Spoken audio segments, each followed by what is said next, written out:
कानूनी pen fight का सट्टा खेलते थे ये लोग क्लास में। उससे मेरे को प्रॉब्लम नहीं है, मेरे को क्यों नहीं। हाँ, हमारी क्लास में पेन फाइट का सट्टा चलता था। हमारे इधर जो लौंडा पेन फाइट में जीतता था, सामने वाले का पेन उसका हो जाता था।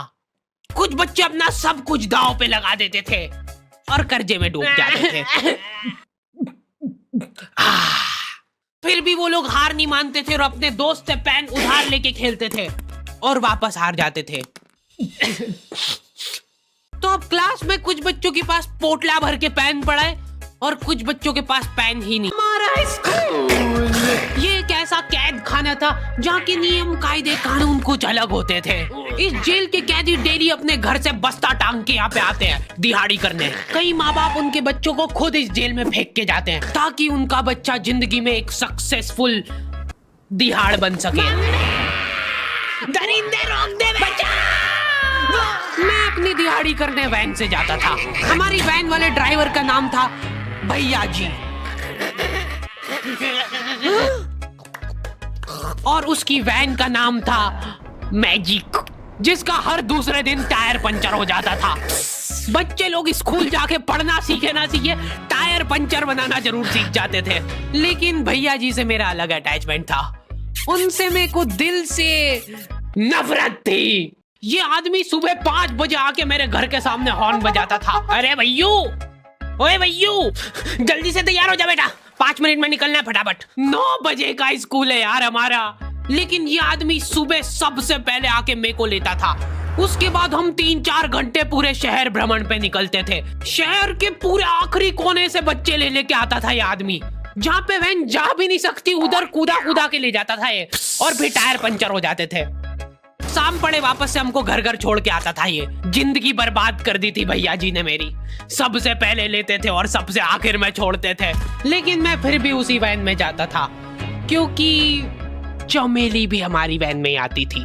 और बात यह है कि वो मेरे पास ही बैठती थी, मतलब मजबूरन। उसके पास और कोई ऑप्शन ही नहीं बचता था और मैं बचाता भी नहीं था। मैं घर पे जाते से जो 2-3 घंटे मेरे को सोने के लिए मिलते थे उसमें सोता नहीं था और मैं प्लानिंग करता था कि कैसे चमेली सिर्फ मेरे पास बैठे। चमेली सबसे आखिर में आती थी और मैं सबसे पहले सुनसान वैन में चढ़ के बस्ता अपने पास में रख के और फसर के सो। लेकिन मैं फिर भी उसी वैन में जाता था क्योंकि चमेली भी हमारी वैन में आती थी।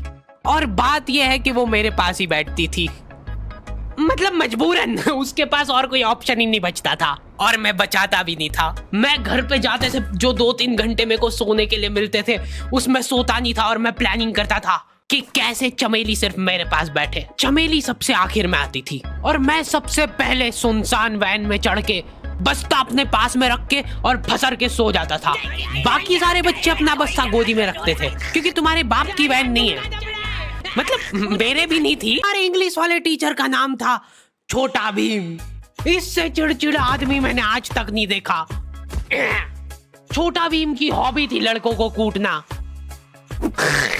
उस बेचारे की हाइट छोटी थी तो बच्चे के मुंह तक उसका हाथ ही नहीं पहुंचता था। बेचारा उचक उचक के मारता था, फिर भी कमर तक ही हाथ पहुंच पाता था उसका। एक पॉइंट पे मेरे को ऐसा लगने लग गया था कि उसको सैलरी लड़कों को कूटने की मिल रही है। कभी किसी बच्चे को बहुत ज्यादा मार दिया, घायल हो गया वो बेचारा, ये लो आपका एक्स्ट्रा बोनस। होमवर्क तुम्हारा बाप करेगा क्या? सर मेरे पापा मर गए थे। तू भी मर जा। ये लो। अरे वाह, नहीं चल रही सांस, तो नहीं चल रही है। हाँ कंफर्म मर चुका है ये। ओह ये लो आपका प्रमोशन हो गया है। लड़कियों से उसका अलग अटैचमेंट था। कौन सा परफ्यूम लगा के आई हो? सर थोड़ा दूर रहो। अरे मैं कुछ कर थोड़ी ना। भोली सी सूरत और आंखों में ठरक लेके स्कूल आ जाता था ये daily. So this means that he will jump over it and then he started. ये आदमी इंग्लिश को इंग्लिश में ही ट्रांसलेट करके चल जाता था हमारी नंगी आंखों के सामने। इधर वॉशरूम में मौत का नंगा नाच मचा रखा था लॉन्डो ने। 4 लॉन्डे दिन भर वॉशरूम में जाके खड़े हैं, कुछ भी नहीं कर रहे वो लोग वहां जाके। उनको बस मन की शांति मिलती है वहां जाके। अगले दिन उन चारों ने प्लानिंग करी, कुछ तो प्रोडक्टिव करते यार वहां जाके। अगले दिन वो सब पानी की बोतल लेके गए। अब वो पानी पी पी के हाथों हाथ मूत रहे हैं। और ये टीचर लोगों को प्रॉब्लम क्या है?